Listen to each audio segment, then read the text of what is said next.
السلام علیکم دوستوں، کیسے ہیں آپ لوگ؟ تو گائس، یہ ایک چیپٹر ہے بعض پرانے لفظوں کی نئی تحقیق، جو کہ لکھا تھا سید سلیمان ندوی صاحب۔ ان کے اوپر ہم نے آلریڈی ویڈیو، ان کی تعریف، ان کے بارے میں بتایا ہے، ٹھیک ہے، ان کا تعارف کرایا اپنے ویڈیو سے۔ تو اس ویڈیو میں دیکھیں گے کہ سید سلیمان ندوی صاحب مضمون کیسے لکھتے تھے، کیا طریقہ کار تھا، کیا ان کا انداز تھا، ہے نا؟ سخن ان کے سبھی چیزوں کے بارے میں پتہ چلے گی، ان کی جو بھی تصنیفات ہیں، ہے نا؟ چلیے شروع کرتے ہیں۔ پیٹ کے لیے کھانوں میں سب سے زیادہ ضروری کھانا کون سا ہے؟ لوگ اپنے اپنے تجربہ اور عادت کے مطابق اس کے کئی جواب دے سکتے ہیں، ٹھیک ہے، لیکن میں سمجھتا ہوں کہ جو میرا خیال ہے وہی اکثروں کا ہے، یعنی جو ان کا خیال، جو ان کا سوچنا، وہی دوسروں کا بھی سوچنا ہے، یعنی یہ کہ کھانوں میں سب سے زیادہ ضروری کھانا ناشتہ ہے، ٹھیک ہے دوستوں۔ اب یہاں پہ جو ہے نا، اس میں آپ یہ سمجھیں گے کہ کچھ جو رائج ہیں ہمارے یہاں الفاظ، ان الفاظ کا کس طریقے سے کیسے بنے، کہاں سے آئے، اور وہ اتنے زیادہ ہندوستانی لینگویج میں ملوث ہو گئے کہ ہم کو یہ پتہ ہی نہیں چلتا کہ وہ عربی یا فارسی والے ورڈ ہم بولتے ہیں، حالانکہ بہت زیادہ بولتے ہیں ہم، لیکن اس میں ان کے نام بھی آئیں گے، ٹھیک ہے۔ تو صبح سویرے اٹھ کر منہ میں کچھ پڑ جانے سے سارے دن کے لیے ڈھارس ہو جاتی ہے، یعنی ایک دلاسا بن جاتا ہے۔ یہ عجیب بات ہے کہ ناشتہ کے لیے اکثر زبانوں میں بھوک توڑنے کی اصطلاح بن گئی ہے نا؟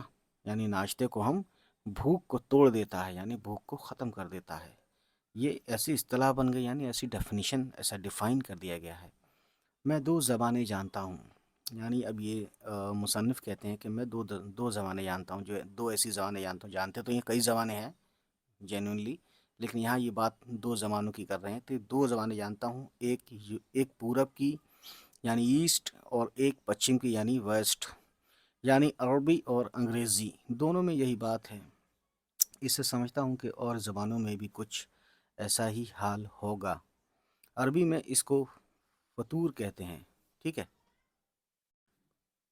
فطور ہے نا، فطور نہیں، فطور کہتے ہیں، اسی سے مسلمانوں کا افطار نکلا ہے، یعنی فطور کا جو معنی ہے، لفظی معنی افطاری ہی ہے نا، افطاری جس سے روزہ کھولا جائے، یا دوسرا مطلب اس کا ناشتہ ہے، فطور یہ عربک ورڈ سے لیا گیا ہے، اور جس سے افطار کریں اس کو افطاری کہتے ہیں۔ فطور کے معنی توڑنے کے ہیں، یعنی روزہ کی بھوک کو توڑنا۔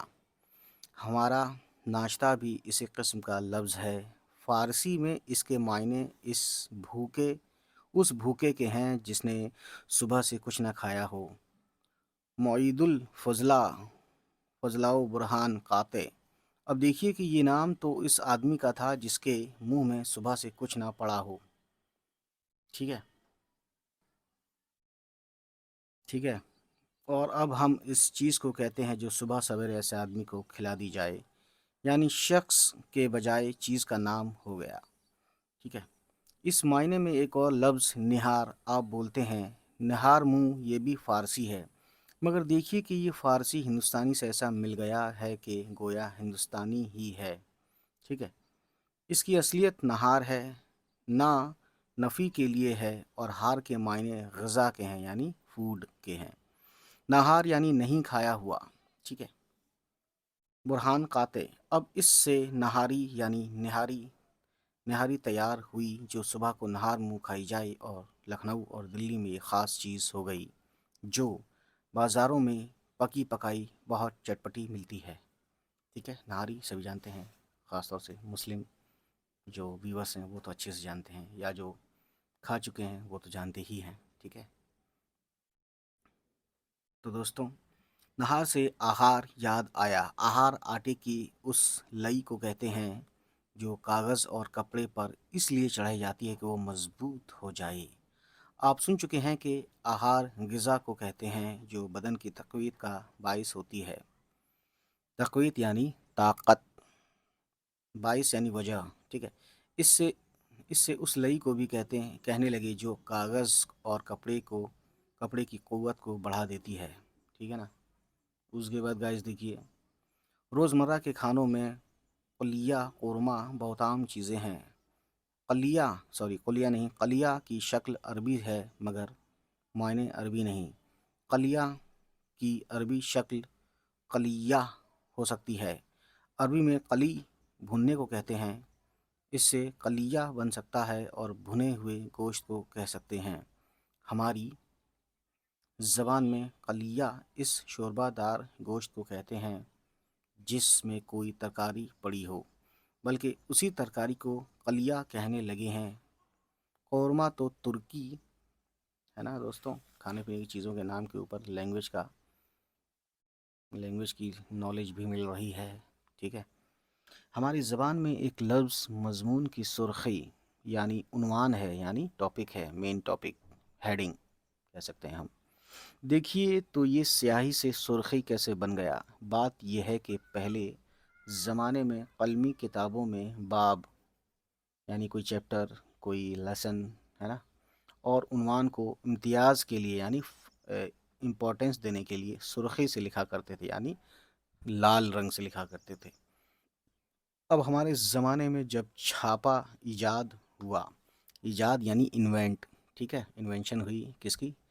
پریس کی، پرنٹنگ پریس کی، تو خود باب کے یا مضمون کے عنوان کو سرخی کہنے لگے، چاہے آپ اس کو سیاہی ہی سے لکھیں، ہے نا، یعنی کالی سیاہی سے ہی لکھیں، ویسے سیاہی تو بولتے ہیں جو جسے لکھتے ہیں دوات میں ہوتی ہے وہ، ہے نا۔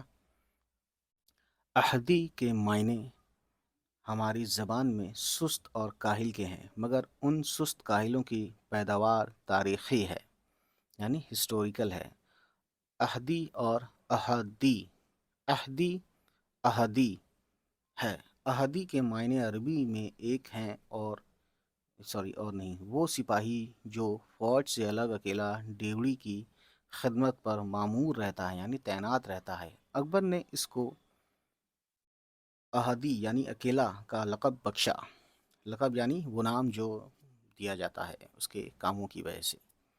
یہ احدی کھاتے تھے اور ڈیوڑی پر پڑے رہتے تھے، یعنی کھاتے تھے اور سیکورٹی میں لگے رہتے تھے، پڑے رہتے تھے وہیں ایک جگہ، کوئی کام کاج ان سے متعلق نہ تھا، اس لیے زبان خلق نے اس کو سست و کاہل کے معنوں میں کہہ کر پکارا۔ زبان خلق کو کون روک سکتا ہے؟ یہاں پہ خلق مطلب انسان۔ ہماری زبان میں ایک لفظ قلعی ہے، قلعی ہے نا، قلعی، عین اور چھوٹی ای۔ آئیے اس کی بھی قلعی کھولیں۔ ہم لکھنے کو قلعی ہیں مگر ہم لکھتے تو قلعی ہیں مگر بولتے قلعی ہیں۔ اب دیکھیے، ہم لکھتے گو، یہ گو نہیں دوستوں، کو ہے، لکھتے گو بھی نہیں ہے، تو ہے، یہ کو بھی نہیں ہے، تے واپس تو، یہیں کنفیوژن ہو گئی تھی۔ ہماری زبان میں اس کے معنی سفیدی یعنی وائٹنس اور صفائی کے ہیں۔ برتنوں پر قلعی کی جاتی ہے اور مکانوں پر قلعی پھیری جاتی ہے، ٹھیک ہے، یہ اپنے آپ میں بڑی بات ہے۔ یہ لفظ گو یعنی حالانکہ یہ لفظ گو پرانی عربی کا نہیں، مگر پھر بھی عربی نعتوں میں ملتا ہے۔ قلیع عربی میں لسان یعنی لینگویج، اور اس سے فارسی میں موید الفضلہ رانگے کو کہتے ہیں، ٹھیک ہے نا دوستوں۔ مگر رانگے کو قلعی کیوں کہتے ہیں؟ لسان العرب کا بیان ہے کہ قلع ایک کان کا نام ہے جس سے رانگے کی بہترین قسم نکلتی تھی، اس لیے اس کی طرف نسبت کر کے اچھے رانگے کو قلعی کہتے ہیں، اور چونکہ اسی رانگے سے تانبے کی برتنوں میں سفیدی پھیری جاتی ہے، اس لیے اس کو قلعی کرنا کہنے لگے۔ پھر چونے سے بھی اگر مکانوں پر سفیدی پھیری گئی تو اس کو بھی قلعی پھیرنا کہہ دیا۔ ہماری زبان میں ان استعمالوں سے یہ معنی پیدا ہوئے کہ کسی داغ دھبے یا کسی کے عیب یا کسی کے عیب کو اگر چھپایا جائے تو وہ اس پر قلعی پھیرنا ہوا، اور اگر اس داغ دھبے یا عیب کو ظاہر کر کے سب کو دکھایا جائے تو وہ قلعی کھولنا ہوا، ٹھیک ہے۔ تو دوستوں، اس طریقے سے یہ سب کہانی ہے نا۔ تو نیکسٹ ٹائم ہم آئیں گے یہ بتانے کہ یہ سب کیسے ہوا۔ پہلے ہم یہ پڑھتے ہیں۔ پوائنٹ نمبر 1 ہے کہ اردو زبان و ادب یعنی لٹریچر، زبان یعنی لینگویج اینڈ لٹریچر ہو گیا اس کا مطلب۔